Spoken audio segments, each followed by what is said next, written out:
have a conversation about a number of things. And we are going to begin this conversation talking about the individual, and just the nature of being a person. We were talking earlier about making a distinction between dream world and reality, and how extremely real dreams can be and how extremely dreamlike so-called reality can be, and that being one of the questions each individual is confronted with. So the individual as a unique expression of life, unlike anything else, totally sovereign in this strange and bizarre universe that we live in. So Dale, what do you think about the individual, not the individual with society or the individual with other people, but just the individual person all by itself? What does science tell us about that? Is there a mathematical equation or way of viewing the individual? That's like America and the Scorpio sign we were just talking about before we went on the air.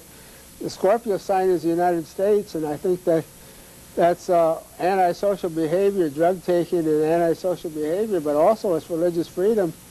And that's what we have so much here, because we have trouble with Asians a lot of times, like in Korea and Vietnam, but we accept the Asian religions, and we accept all religions here because we have religious freedom. That's why But even then you talk about we. What about the individual person? The individual person doesn't go to war. Nations go to war. The individual person doesn't. The individual person kind of follows along. But everybody, when they go to sleep at night and close their eyes, is back to within. The subconscious mind versus the conscious. Right. That's the right brain versus the left brain, because we go, and even beyond that is enlightenment and the near-death experience. That's beyond dreaming even. That's because you have your consciousness and you have your memory in your conscious mind, and then you go into your subconscious, your hypnagogic state when you enter your dream stage, and then you go into dreaming, and then even beyond that is enlightenment and the near-death experience, and that's the subconscious, and that's the two different dichotomies, like the individual and the group. Well, you mentioned the right brain, left brain, so even in the individual there is this dichotomy. Yeah, there's so many dichotomies, like my ideas in physics might be a third as good as Einstein's when they come out.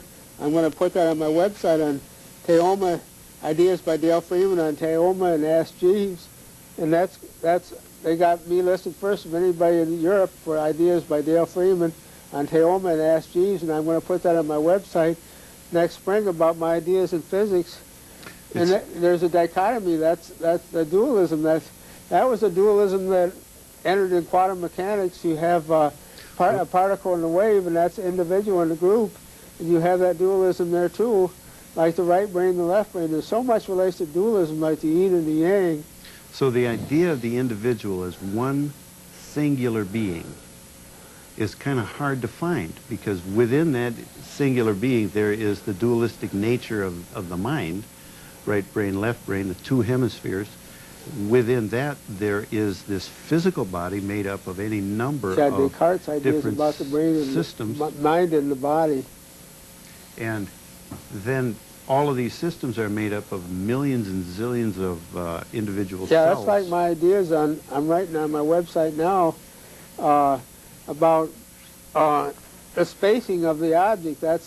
You have the object, your psi emanations, psychic emanations, and auric emanations, and then you have your spacing of the object. You have your Gaian anthropic principle, where things are spaced a certain way. If they weren't spaced that way, the universe wouldn't exist as it does, because God was making it that way. And then the last one is a calculation of the spacing of the object, and that's where you take the tarot and the astrology. You can interpret things in events in your life, or events in general, from the placing of objects and when you calculate from, just like in physics, your calculus and complexity, you calculate this from the object, the spacing of the object, where the spacing of the object is trigonometry, and in geometry, and then the object itself is the numbers, and you have that series, and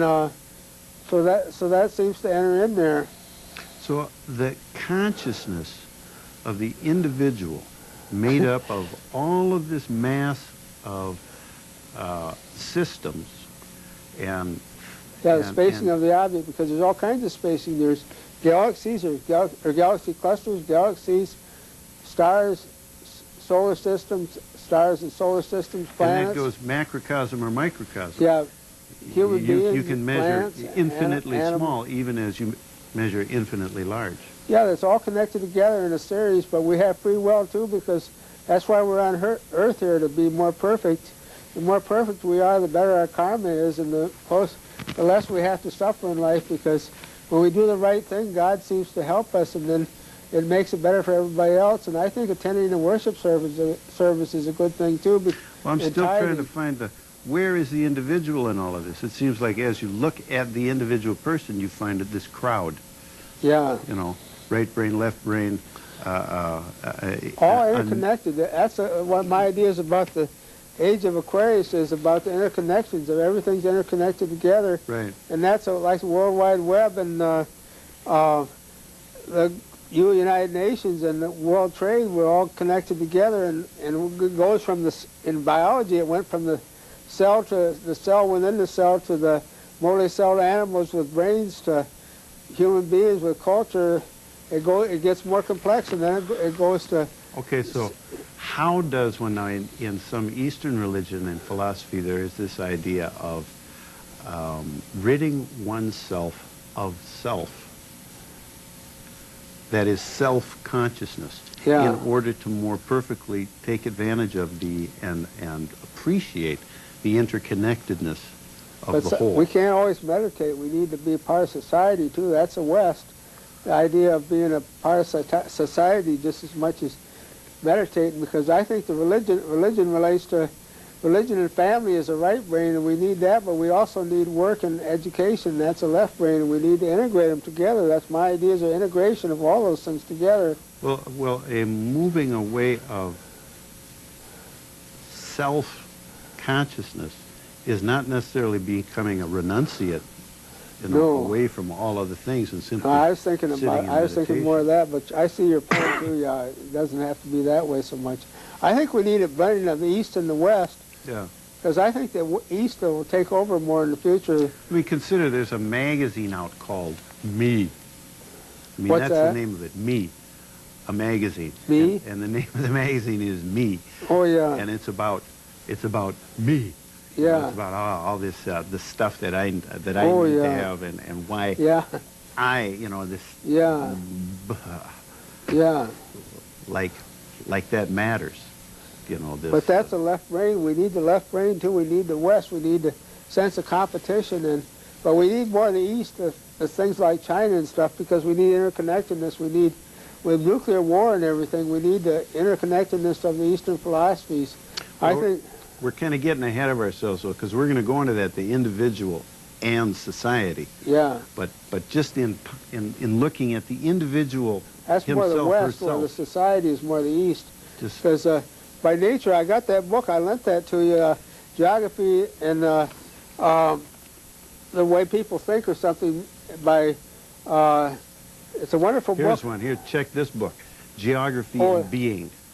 Okay. Now, what if being doesn't have anything to do with gender? What about that?